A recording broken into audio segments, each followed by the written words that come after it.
کہ 28 رجب کو امام حسین کا سفر شروع ہوا. اس سفر کے چند جملے مصائب کے پڑھے جاتے ہیں. شاید آپ کی آنکھوں میں آنسو آ رہے ہوں. ہر آدمی محسوس کر رہا ہے حسین کربلا پہنچنے والے ہیں. 2 محرم کو پہنچے تھے نا. یہ آنکھوں میں آتے آنسو بتا رہے ہیں شاید کوئی حسین کربلا پہنچنے والے ہیں. عزیزان گرامی، 28 رجب کو سفر سے پہلے ایک مرتبہ ایک خط پہنچا مروان کے نام یزید کی طرف سے کہ حسین ابن علی سے مطالبہ کرو کہ بیعت کریں. مروان اور ولید نے منصوبہ بنایا. ایک آدمی سے کہا جاؤ حسین کے گھر اور بلا لاؤ حسین ابن علی کو. ایک آدمی آیا.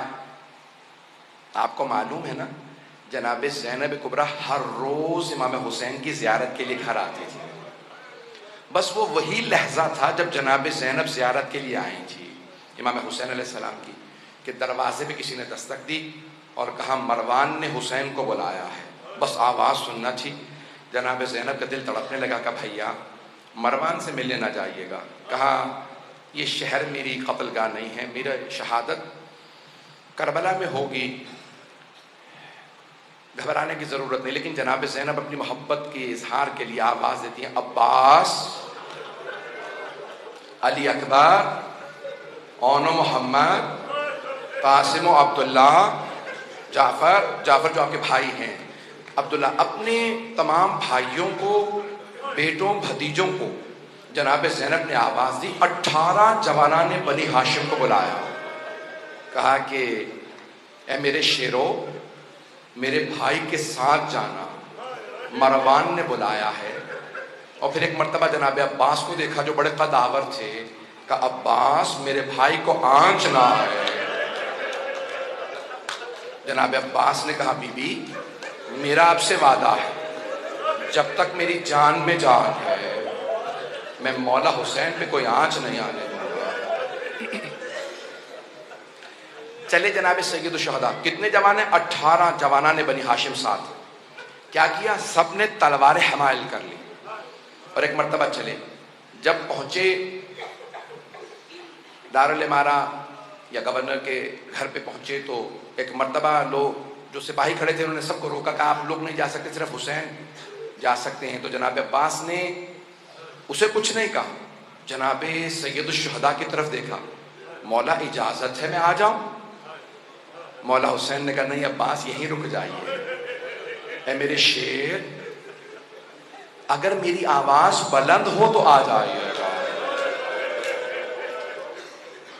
جناب سید الشہداء اندر تشریف لے گئے.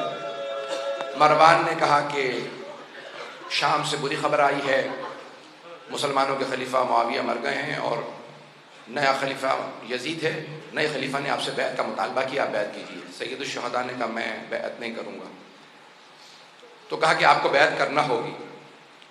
مولا نے کہا اگر یہ کوئی اچھی بات ہے تو دروازے بند کر کے کیوں پوچھ رہا ہے؟ کل مسجد نبوی میں سارے مجمع کے سامنے سوال کرنا، میں وہیں جواب دوں گا. ایک مرتبہ ولید نے ہاتھ سے اشارہ کیا کہ یہیں گردن اتار لو حسین اکیلے. ایک مرتبہ سید الشہداء کو جلال آیا کہ یبن الزرقاء، اور نیلگوں نین رکھنے والی عورت کے بیٹے. اس کی ماں بدکارہ تھی. امام نے اس کی ماں کا نام لے کے کہا انت تقتلنی ام ہوا، تو میرا قتل کرے گا یا یہ میرا قتل کرے گا؟ جب بلند آواز سے بولے نا جناب عباس کے کانوں میں آواز آئی کہ مولا جلال نے دروازے کو دھکیلا، دیکھا دروازہ بند. آپ جانتے ہیں نا گورنروں کے ہاؤس کے بڑے بڑے دروازے ہوتے ہیں، دروازہ بڑا تھا، بند تھا. جناب عباس نے کہا علی اکبر ذرا پیچھے ہٹنا. اپنا بازو دروازے پہ مارا، دروازہ گرا دیا. دروازہ گرا کے فوراً تیزی سے اندر بڑھے، تلوار کھینچی. کہا مولا کیا حکم ہے، کس کا سر قلم کر دوں؟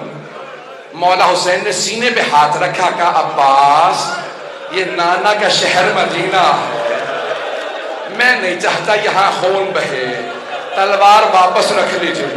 جناب عباس نے تلوار رکھی، دونوں کو دیکھا، مروان و ولید کو دیکھا. کہا اگر میرے آقا مجھے حکم دیتے میں تم دونوں کو جان سے مار دیتا، لیکن میرے مولا نے اجازت نہیں دی. میں ایک مرتبہ ہاتھ جوڑ کے کہوں گا مولا عباس، ابھی مولا حسین کی آواز کچھ بلند ہوئی تھی، آپ نے دروازہ گرا دیا.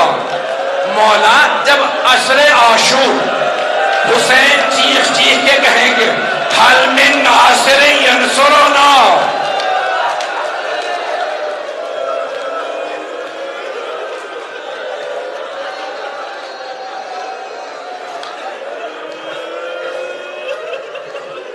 جب عصر میں آواز بلند ہوگی اے غازی عباس اس وقت کیا کیجئے گا؟ بعض مورخین نے، بعض مقتل نویسوں نے یہ جملہ لکھا ہے، جب امام حسین نے کہا نا حل من ناصر ینصرنا، تو فرات کے کنارے ایک لاشا تڑپنے لگا. اجرکم اللہ، اجرکم اللہ. بس بھائی میں بھی پڑھوں گا. ایک مرتبہ جناب سید الشہداء واپس آئے. گھر میں واپس آنے کے بعد ایک مرتبہ ایک فہرست بنائی. کہا عباس میں نے فہرست میں نام لکھ دیے کون کون ساتھ جائے گا. عباس سب مردوں کو بتا دو کون کون ساتھ جائے گا، مستورات کو میں بتاؤں گا. جناب عباس علیہ السلام نے فہرست پڑھنا شروع کی، نام بتانا شروع کیا. کہا علی اکبر آپ کا نام بھی ہے، قاسم آپ کا نام بھی ہے، کہا جعفر آپ کا نام بھی. اپنے بھائی سے کہا عبداللہ آپ کا نام بھی ہے. پھر کہا اون و محمد تم دونوں کے نام بھی ہیں. سب کو بتاتے رہے. اب ایک مرتبہ ایک چھوٹے بچے کا نام آیا. وہ بچہ کسی بیوی کے ہاتھ میں تھا. علماء نام بتاتے ہیں فاطمہ صغریٰ. آپ جانتے ہیں بچوں کو بتایا نہیں جا سکتا کہ آپ کا نام بھی ہے. تو جانتے ہیں جناب عباس نے کیا کیا؟ آئے جناب فاطمہ صغریٰ کے پاس، کا بی بی اس بچے کا نام بھی ہے، اس بچے کا نام بھی ہے، یہ بھی کربلا ساتھ جائے گا. اجرکم اللہ. بعض علماء نے یہ بھی لکھا ہے نا کہ بی بی بیمار تھی فاطمہ علیلہ. اکثر عرب کے جو مقتل نویس ہیں وہ کہتے ہیں کہ جناب فاطمہ صغریٰ وہ جو بیمار بچی تھی تو انہوں نے جناب سید الشہداء سے کہا بابا آپ مجھے ساتھ نہیں لے جا رہے، بابا علی اصغر کو میرے پاس چھوڑ جائیے، میں اسے کھلاتی رہوں گی، میرا دل بہلا رہے گا، جب بھی مجھے آپ یاد آیا کریں گے بابا میں علی اصغر کو دیکھ لیا کروں گی، میں علی اصغر کو کھلاؤں گی. اب جناب سید الشہداء نے جناب فاطمہ صغریٰ سے کچھ نہیں کہا، جناب علی اصغر کو آغوش میں لیا، کان میں کچھ کہا، نہ جانے کیا کہا. جناب علی اصغر مولا کی آغوش میں آ گئے، کسی کے پاس نہیں جا رہے تھے، مولا کے پاس آ گئے. میرا دل کہتا ہے مولا حسین نے کہا ہوگا علی اصغر اگر آپ کربلا نہیں جائیں گے تو حرملہ کا تیر کون کھائے گا؟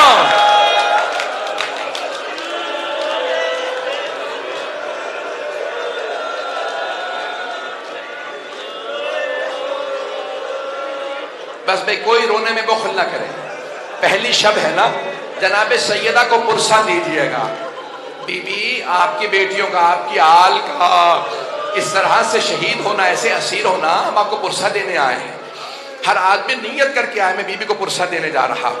اجرکم اللہ. بس بھئی مولا حسین نے فہرست دی اور خود چلے گئے اپنے نانا سے ودا کرنے کے لیے. جانتے کیسے ودا کیا؟ الوقائع والحوادث میں مرحوم محمد تقی ملبوبی نے لکھا ہے کہ ایک مرتبہ جب آئے نا روضہ رسول پہ، جناب ام سلمہ موجود تھی، گھر میں روضہ رسول ہے. کہا جناب ام سلمہ نے کہا بیٹا یہ کیا حالت بنا رکھی ہے؟ کہا نانی اماں نانا کی امت مجھے رہنے نہیں دے رہی مدینے میں. جناب سید الشہداء قبر مطہر سے لپٹ گئے، جناب رسول خدا کی قبر سے لپٹ کے وہیں پہ گر گئے، یہاں تک کہ بے ہوش ہو گئے. جب غش میں آئے نا تو خود ہی فرماتے ہیں کہ میں نے کیا دیکھا جب میں غش میں آیا کہ میرے نانا قبر سے اٹھے، مجھے گلے سے لگایا اور کہنے لگے کہ اے حسین میں آپ سے بہت محبت کرتا ہوں، میں آپ کے ساتھ چلوں گا. کہا نانا کیا حکم ہے؟ کہا ان اللہ شاء ان یراک قتیلا، مشیت پروردگار یہی ہے کہ آپ کی شہادت ہوگی. کہا نانا شہادت مجھے قبول ہے، میری بہنوں سے متعلق کیا حکم ہے؟ کہا ان اللہ شاء ان یراہن سبایا، اے میرے لال مشیت تو یہی ہے کہ آپ کی بہنوں کو قیدی بنایا جائے گا. حسین روتے ہوئے اٹھے. ایک مرتبہ سب نے سوال کیا مولا اتنا رو رہے کیا بات ہے؟ کہ میرے نانا نے کہا کہ مشیت یہی ہے میری شہادت ہوگی. کہ شہادت میں رو رہے ہیں؟ کہا نہیں، رو اس بات میں رہا ہوں میری بہنوں کو قیدی بنایا جائے گا.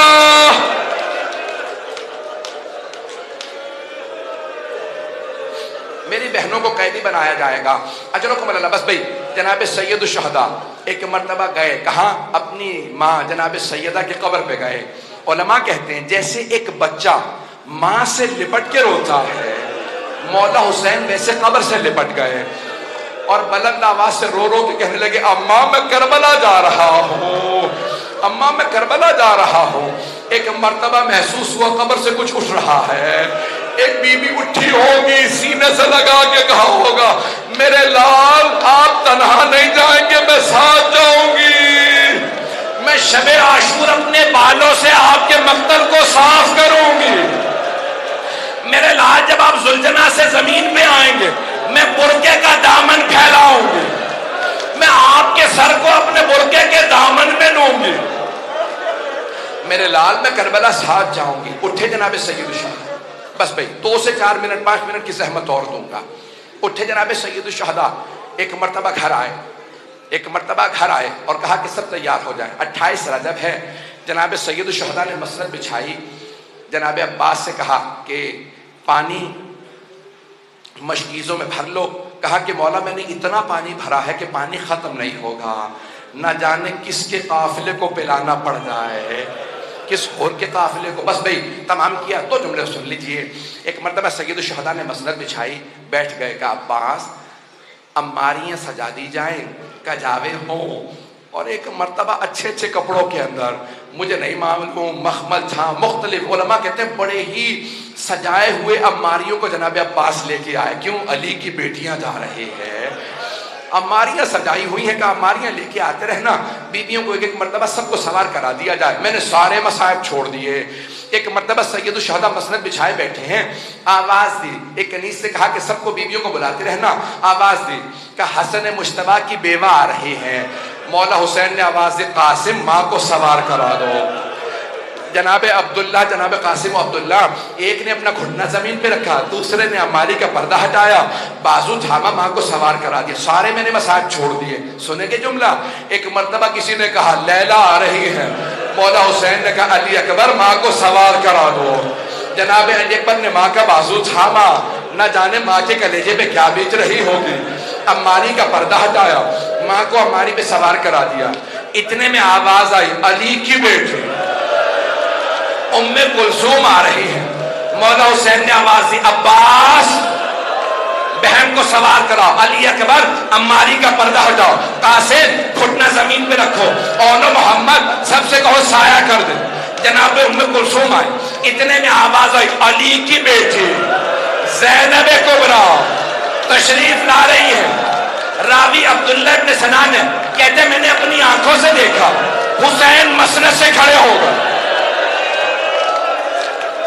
سارے جوانوں نے سایہ بنا، جیسے ہی جناب زینب آئی، جناب عباس نے کہا بی بی میں آپ کو سوار کرا دوں، جیسے ہی بازو تھاما کہا عباس رک جاؤ، آج میں بھیا آپ سے سوار نہیں ہونا چاہتی۔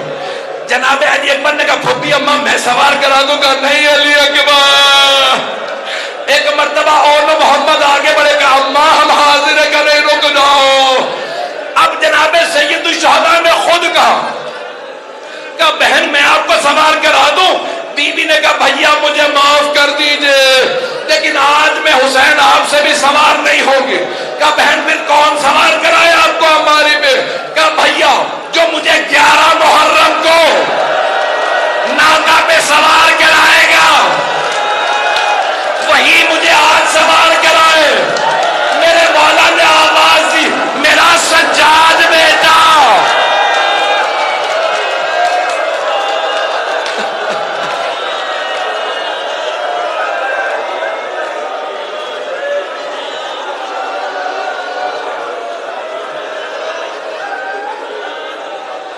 الا لعنت اللہ علی القوم الظالمین۔